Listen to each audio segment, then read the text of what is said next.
àwọn oníjàgídíjàgan olóṣèlú ni wọ́n dá wàhálà sílẹ̀ ní Yidi ìlú Òṣogbo. Alhaji Badmus ló sọ bẹ́ẹ̀. Aṣíwájú mùsùlùmí nílẹ̀ Yorùbá, Edo àti Delta tó jẹ́ ọmọ bíbí ìlú Òṣogbo, Alhaji Tunde Badmus ti sọ pé wàhálà tó ṣẹlẹ̀ ní Yidi ńlá ìlú Òṣogbo lọ́jọ́ ọdún Iléyá kò ṣẹ̀yìn àwọn alákatakítí àti ṣìkàrìmí olóṣèlú.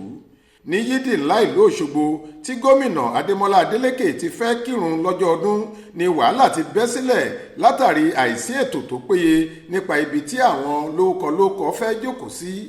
Wàhálà náà bẹ̀rẹ̀ nígbà tí ọ̀kan lára àwọn ọmọlẹ́yìn Adélékè, Muniru Raji, lọ bá sẹ́nitọ́ Ajíbọ́lá Bashiru pé kó dìde kúrò lẹ́gbẹ̀ẹ́ Alhaji Tunde Badmus tó jókòó sí nítorí ààyè tí wọ́n fi sílẹ̀ fún gómìnà Adélékè ni. Ọ̀rọ̀ yìí di nǹkan tí àwọn ọmọlẹ́yìn Bashiru àti ti Adélékè bẹ̀rẹ̀ sí fàmọ́ ara wọn lọ́wọ́. Orí èyí sì ni wọ́n wà tí gómìnà fi dé pẹ̀lú àwọn àgbààgbà ẹgbẹ́ òṣèlú People's Democratic Party PDP kan.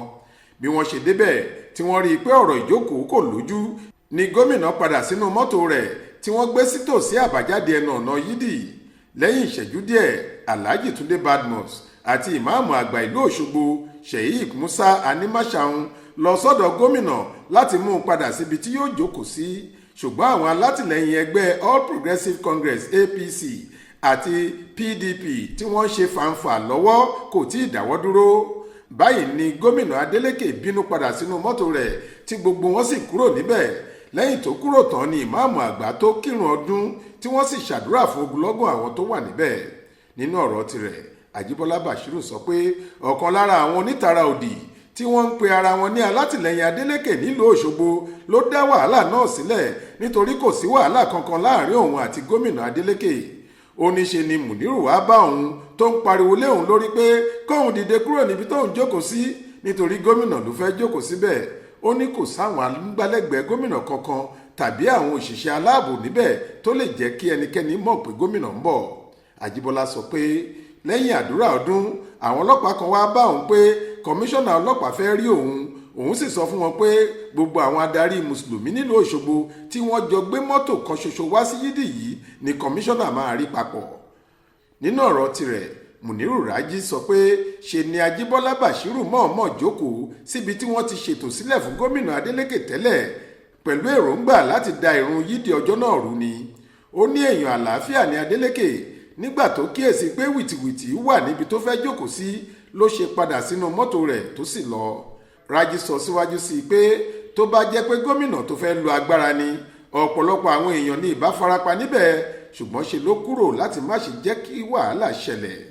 Àmọ́ ṣá o, ọ̀rọ̀ náà ti di èyí tí ẹgbẹ́ òṣèlú APC àti PDP ń fà mọ́ ara wọn lọ́wọ́ báyìí. Ẹgbẹ́ PDP sọ pé ṣe ni Ajíbọ́lá kó àwọn tọ́ọ̀gì wá sí Yidi láti lè gbẹ̀mí gómìnà àti pé orí ló kó gómìnà Adélékè yọ lọ́wọ́ wọn. Ṣùgbọ́n alága ẹgbẹ́ òṣèlú APC lọ́ṣun Tajudeen Lawal sọ pé Adélékè ló kó àwọn tọ́ọ̀gì lẹ́yìn lọ sí Yidi. Wọ́n sì ké sí àwọn agbófinró láti ṣiṣẹ́ ìwádìí wọn lórí ìṣẹ̀lẹ̀ náà dáadáa. Ju gbogbo rẹ̀ lọ, aṣíwájú mùsùlùmí ti ké sí tọ̀túntòsì láti bomi àlàáfíà mu lórí ọ̀rọ̀ yìí nítorí ìlú Òṣogbo. Alhaji Badmus ní kò sídìí kankan tó fi yẹ kí ìtàkùrọ̀gàn náà wáyé àti pé ọ̀rọ̀ òṣèlú lásán ni bí àwọn kan ṣe ń pariwo pé ṣe làwọn kan fẹ́ gbẹ̀mí gómìnà nítorí kò sí nǹkan tó jọ bẹ́ẹ̀. Florence Babasola ló ṣàkójọ ìròyìn yìí fún iléeṣẹ́ tẹlifíṣàn Aláròye online. Faith Adébọ́lá ló kà á sétí ìgbọ́ yín.